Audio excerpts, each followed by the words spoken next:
Hola, soy el doctor Wilber Herrera, cirujano pediatra, y quiero platicar con ustedes sobre un problema frecuente de salud llamado estenosis hipertrófica del píloro.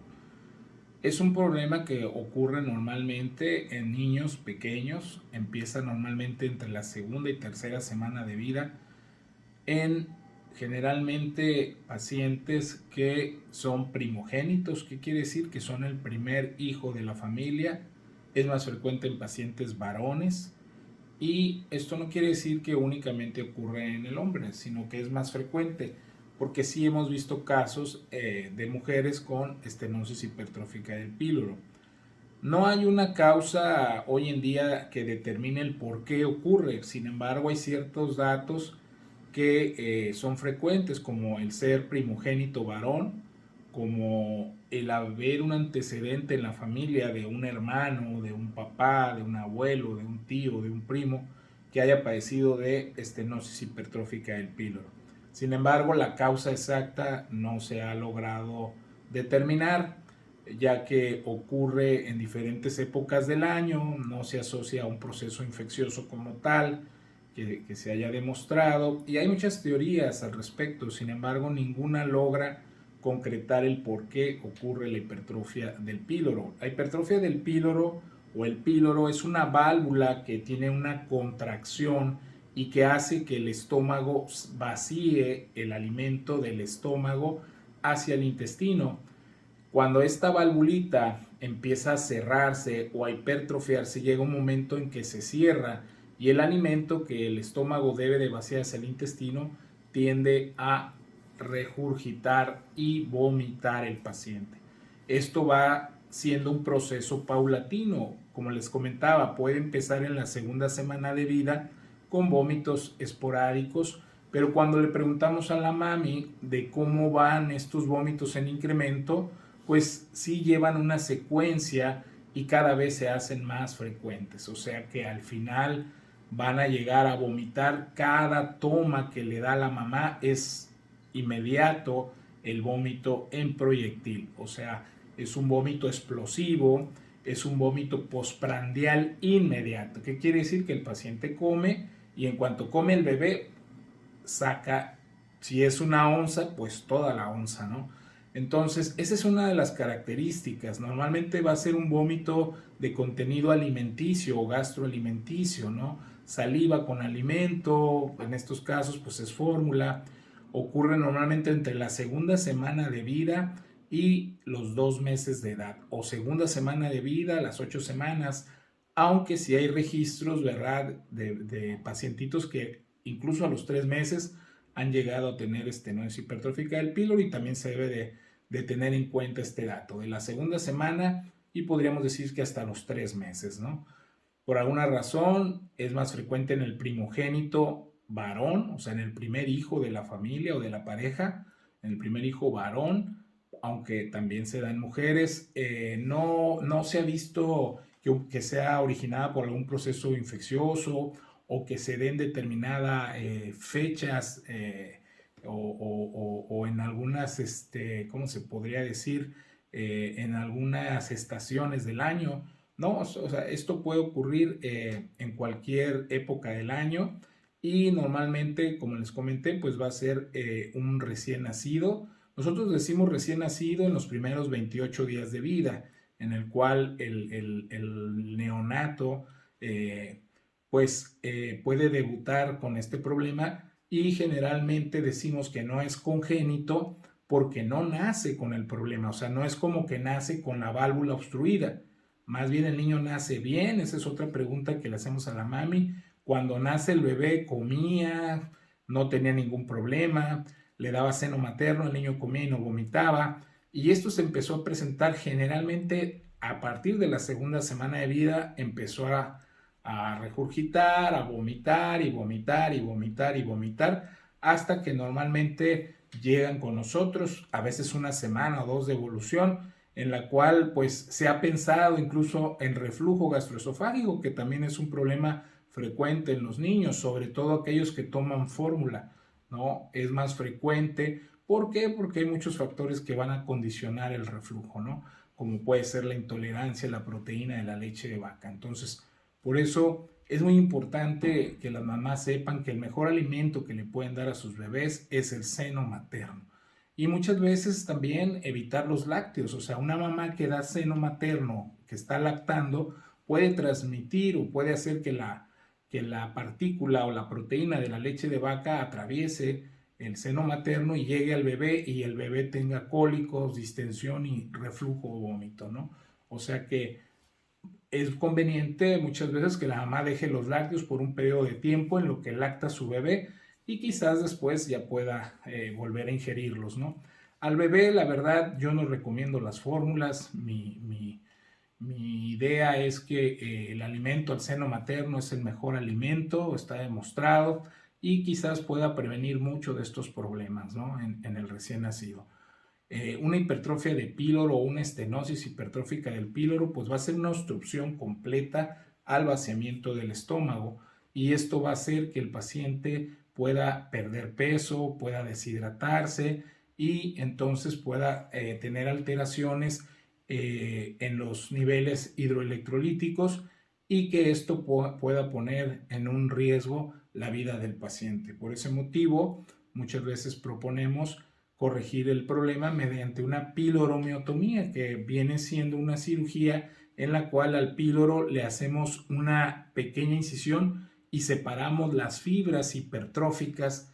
Al hacer el corte ampliamos la luz y eso hace que el paciente coma y pueda vaciar el estómago hacia el intestino delgado, en este caso el duodeno, la primera porción del duodeno. Es bien importante también entender que hay un sinnúmero de espectros alrededor del píloro que también pueden estar en el momento de que un paciente tenga píloro. Por ejemplo, puede haber un paciente que tenga reflujo gastroesofágico, ya sea por inmadurez o por disfunción del esfínter gastroesofágico, ya sea que sea prematuro, o también puede ser por intolerancia a la proteína de la leche de vaca, que tenga reflujo gastroesofágico, y que después de esto el paciente empiece con una estenosis hipertrófica del píloro, ¿no? Y entonces el paciente va a tener un píloro. Vamos a corregir el defecto del píloro, pero es muy probable que una vez corregido el píloro, el paciente tenga cierta regurgitación o reflujo, ¿no? ¿Por qué? Porque ya padecía reflujo, sobre todo si toman fórmula, ¿no? Muchos de estos niños, si son intolerantes a la proteína de leche de vaca, pues van a batallar más los papás y van a poner en riesgo pues de una broncoaspiración al producto, ¿no? Entonces es muy importante por eso el seno materno.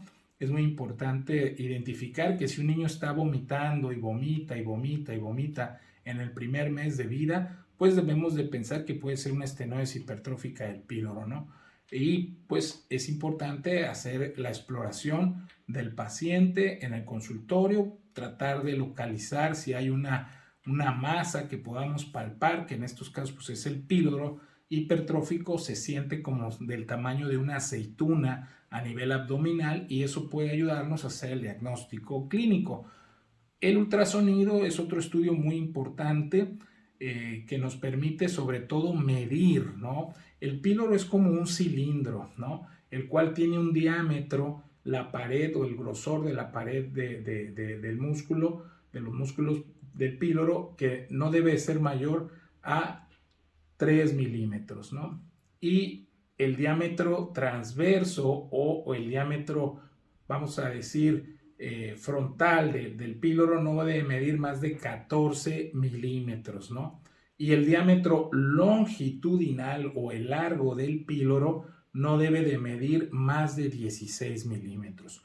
Por eso yo les comento a la mayoría de mis alumnos que el pi se puede, como para que se aprendan los valores, pueden decir pi de la fórmula matemática 3.1416.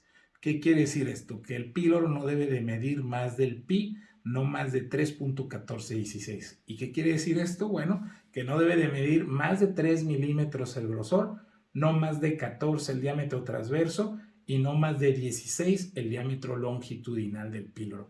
Esos tres valores nos pueden ayudar a hacer el diagnóstico en forma radiográfica por medio de un ultrasonido, ¿no? Entonces el ultrasonido nos puede precisar incluso si hay paso de alimento a través del píloro o si no logra pasar. Muchas veces al estar viendo la imagen vemos como el estómago está haciendo la contracción y el alimento choca y no pasa a través del píloro, sino que hay una regurgitación, ¿no? Entonces en esos casos hay una obstrucción y puede hacer el diagnóstico de estenosis hipertrófica del píloro. Hay otros métodos más invasivos, como pudiera ser una serie esófago-gastrodenal, que ya sabemos que la serie esófago-gastrodenal pues nos ayuda a detectar trastornos anatómicos o trastornos obstructivos de la vía digestiva, ¿no? Entonces también nos permite hacer el diagnóstico del píloro, pero pues son estudios que son invasivos y pues que se deben de hacer en un centro radiológico de preferencia con un radiólogo, ¿no? Para que podamos nosotros tomar el diagnóstico y poder llegar a tomar las imágenes adecuadas y podamos llegar a concretar un diagnóstico en forma oportuna y que podamos darle un tratamiento a ese paciente, ¿no? La piloromiotomía, que es el tratamiento quirúrgico, puede ser abierta, puede ser transumbilical y puede ser también por la paroscopía. Ventajas, bueno, hay diferentes ventajas y desventajas. Siempre es un riesgo operar un recién nacido. Sobre todo es un alto riesgo si el paciente persiste con una estenosis hipertrófica del píloro y aparte pudiera tener una alergia a la proteína de la leche de vaca. ¿Por qué? Porque la intolerancia a la proteína de la leche de vaca va a continuar una vez que hagamos la piloromiotomía y puede poner en riesgo de regurgitaciones o broncoaspiración a un paciente. No es lo más común, no es frecuente, pero puede ocurrir y es por eso que recomiendo siempre el seno materno a las mamás, evitar pasar por este problema que muchas veces causa mucha confusión, que muchas veces es difícil hacer el diagnóstico en forma oportuna y que muchas veces pone en riesgo la vida del paciente. Entonces es muy importante apoyarse con su pediatra, con su neonatólogo o con su cirujano pediatra para que puedan hacer el diagnóstico, sospechar sobre todo en el diagnóstico, hacer los estudios correspondientes y bueno, en su momento si se requiere dar el tratamiento quirúrgico en forma oportuna. Bueno, pues espero haber aclarado algunas de las dudas en cuanto a estenosis hipertrófica del píloro y recordarles pues que el seno materno siempre será lo mejor para tu bebé. Gracias.